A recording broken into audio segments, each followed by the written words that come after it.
Je velmi majestátní, monumentální. Já si myslím, že udělali dobrou práci. Ano. Stavěli to 600 let a myslím si, že to stojí za to. Dobře, a chtěla bych se zeptat, na co se dneska na té královské cestě těšíte nejvíce? Nejvíce? Ano. Tak to je velmi složitá otázka. Já si myslím, že život je cesta a nejlepší na tom je ta cesta. Ano, děkujeme. Já si myslím jídlo. To bylo krásné pronešení, děkujeme vám. Děkujeme za tento úžasný rozhovor. Tak, teď jsme tady s Terkou Kopeckou. Můžu se vás zeptat, na co se tady dneska nejvíce těšíte? Nákupy, jídlo a na vás. Já jsem věděla, ano, samozřejmě, děkujeme vám. A co se vám líbí nejvíc na Praze? Kromě jídla, jenom i něco jiného.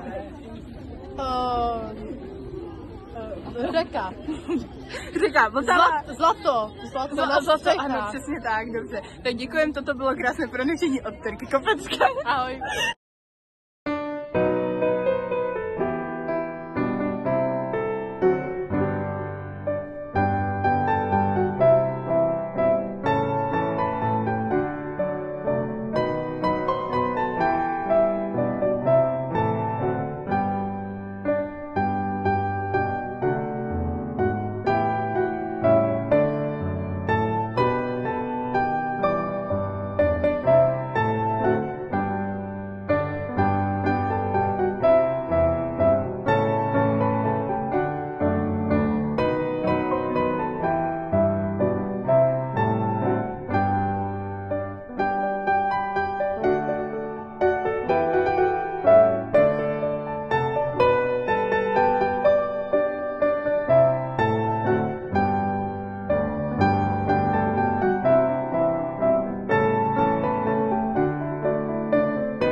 Teď se nacházíme u soch malých dětí, na Černého, zde si můžeme počinout. A musíme se zeptat tady, jaký mají na to názor. Tak Eliško, řekni nám, jak si to líbí tyto nádherné sochy z polí zadek.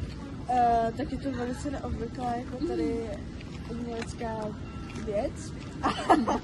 Musím říct, že bych chtěla si něco všimnout. Ano, dobře, děkujeme vám. Prosím vás, Adélo Janecká, můžete se mít na chvilku? Co myslíte o těchto nádherných skvostech? Jsou vážně luxusní, ten obličej se mi líbí tak nejvíc, jako když se takhle koukám. A je to pravý zlato, jak můžete vidět prostě. Je to bronz. Říkám, že je to pravý zlato, stačí se podívat. Ano, je to vidět na první pohled. Já si myslím. A je to vážně úžasné, nebyla jsem nikdy na lepším místě. Dobře, děkujeme vám. To je všechno pro tyto sochy.